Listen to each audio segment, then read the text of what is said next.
So you may wonder why I brought this putter up here. Those of you who are golfers may not recognize how old this probably is, but it's a special and rare club for me. I'm pretty sure it's one of my dad's first putters, and he had a lot of putters over the years. So that's why it's special to me. It's rare, quite honestly, because it's you golfing buddies will know this, it's still in one piece. Okay? Those of you who knew Dad know he owned as many two-piece clubs as he did clubs that were yet to be bisected by the nearest tree or rooftop support to a golf cart or even the traditional pinch across the knee. So I'll cherish this club. And it's cliche and it's very award show like, and Faye did a great job about it, but I want to do it as well. I need to say some thank yous. I need to say thank you to my family and friends for all their support over the last 6 months. My family's obviously been there to support me, but I've had so many friends contact me and check on me and pray for me and pray for my dad and for my family and for his family. Friends from all over the country and even Canada. Friends I see almost every day, and friends I may see once a year. To all of you, many of you who will not hear me say this, I very humbly say thank you. Andy, Chuck's not here today, but I told you guys Tuesday, and I'm going to say it here in front of everyone. Thank you for being 2 additional sons to Dad. And quite honestly, probably at times better sons than I was. He talked of you and thought of you as just that, sons. Thank you. Faye, I don't know that thank you even comes close, but how could I not, or how could we not say thank you? I'm sure Kevin doesn't mind me speaking for him in this point, but thank you for caring for our dad. Thank you for waiting on him, being patient with him, loving him, and ultimately making him a better person and bringing him out of the desert, if you will. Thank you. And lastly, but most importantly, I need to thank the Lord. You gave your dad the last 6 months for him to say things he needed to say, an opportunity to hear things that he wanted and needed to hear, and to see those he needed to see. Thank you for keeping the pain away from Dad, and for giving him a quick and peaceful departure from this earth when his time came. So I wrote and read eulogies at both of my dad's parents, Papa and Grandmama. And I looked upon that as a privilege and an honor and even to some degree a responsibility. And Mom, I wish I had taken that opportunity to do so for Grand and Grandma, but I was just not at that point then. Honestly, there was a point when I had no thoughts really of eulogizing Dad, but here I stand. You see, what few may know, but most do not. My relationship with Dad was never anywhere close to being perfect. In fact, at times it was even tumultuous. There were months and even years that I went without speaking to Dad. The details are not important, but the point serves as the foundation of my message. From a young age, I learned that life teaches us its lessons by many ways, mostly by example. And Dad recently shared with me and made the comment, he said, most of the things that I have learned from the mistakes I have made. And likewise, we often learn by falling down and getting up. And sometimes we learn by watching others fall down and watching them get up. That's where some of the most important lessons come from. Growing up, I took all of this in and made it my foundation, my stepping stones in life, if you will.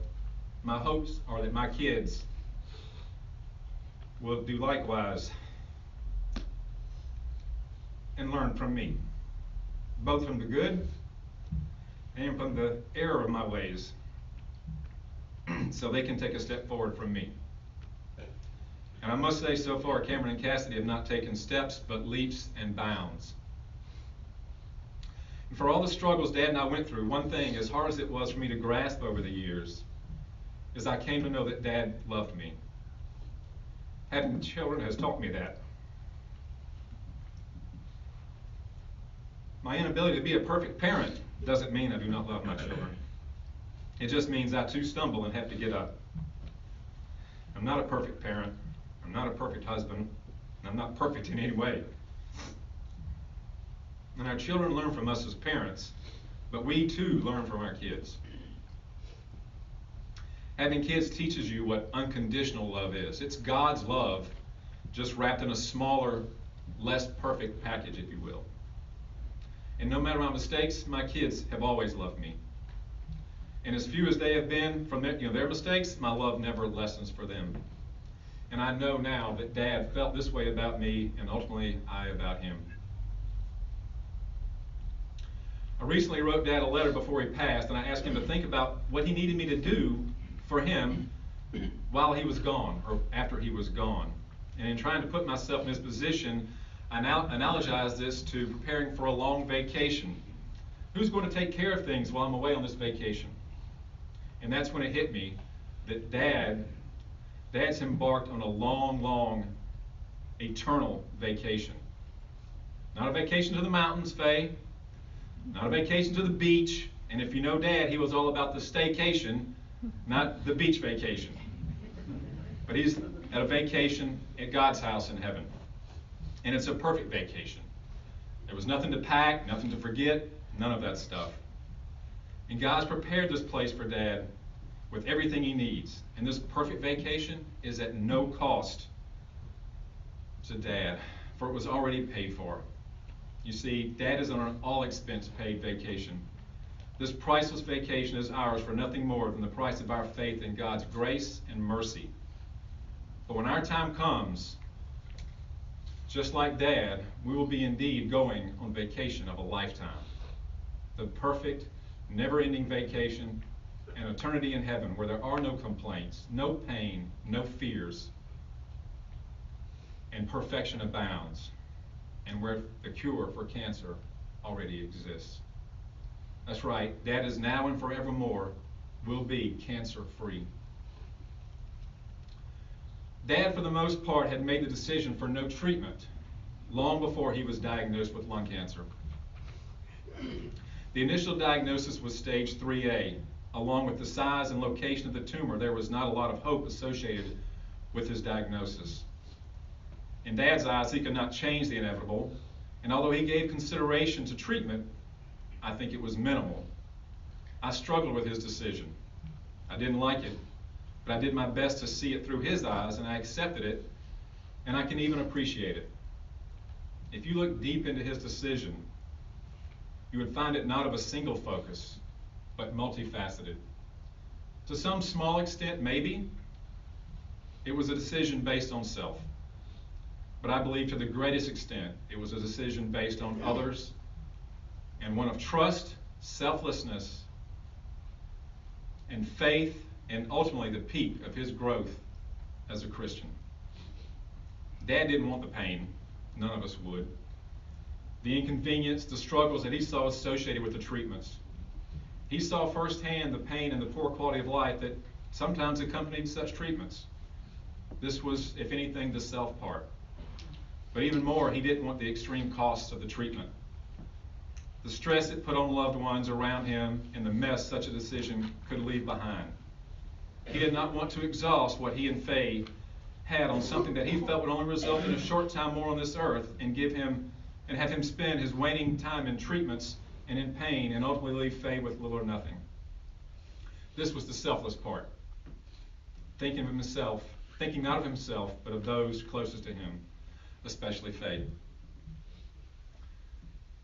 1 Corinthians chapter 13 is often read at weddings, but I think it's fitting here as well, so if you'll indulge me just for a second more.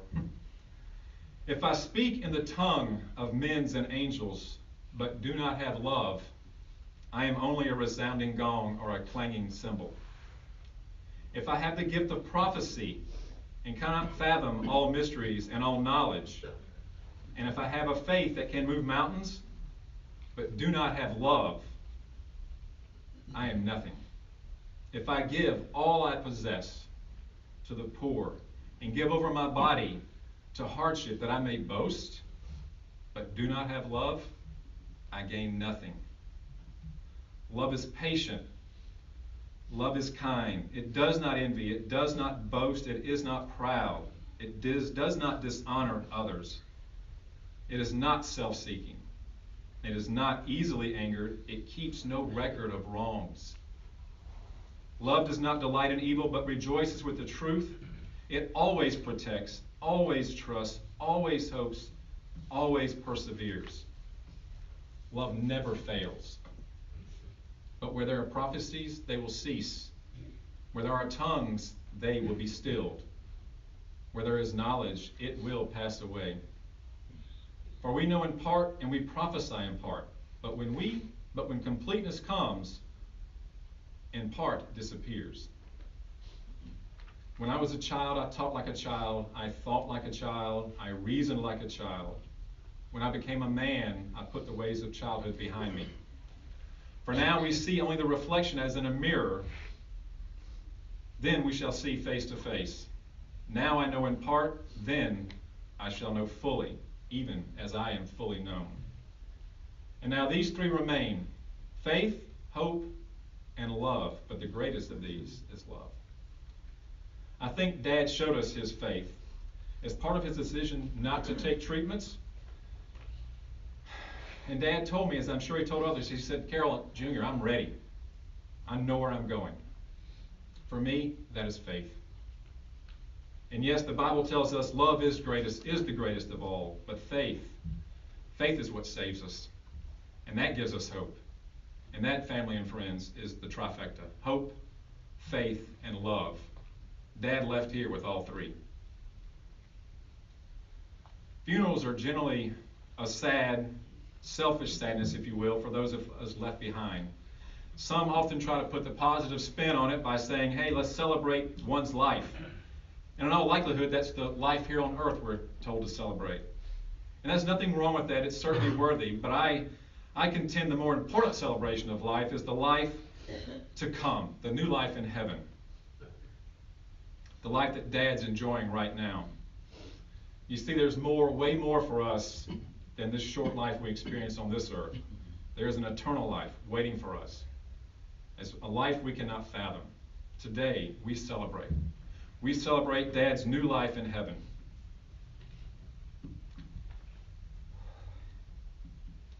Kevin, my brother, you recently told me you know how Dad felt when he said of his dad, Papa, passing.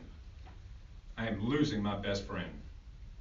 Kevin, what I can say to you is be thankful for such a wonderful experience with Dad, being best friends with him, and know that if and when you need me, Kevin, I'm here.